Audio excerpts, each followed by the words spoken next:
Kaya dapat yung kamay mo kontrolado.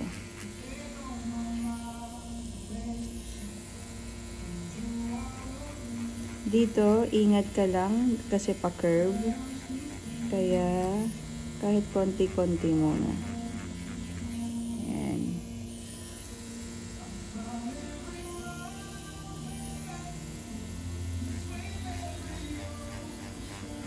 So, be observant din.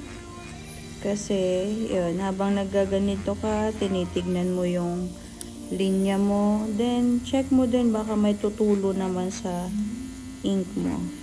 Yan. Dito, konti lang. Ganun. Saka mo burahin. So, ganyan din ang gagawin mo sa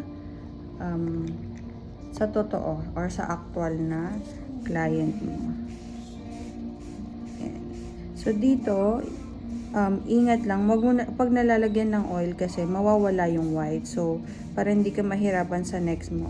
Kahit malagyan ng white ay ng oil, wag mo lang diinan. Dito ka lang magdiin sa binubura mo talaga. Ayan. So, safe na siya. Okay? So, yung mga yan, hindi mo na kailangan lagyan ng pa-curve na ganun. Kasi, light lang dyan, pa isa-isa lang. So, kahit hindi na kailangan ng ink. Okay. Safe na yung pattern mo. Safe na yung outline mo. Next natin, loob na.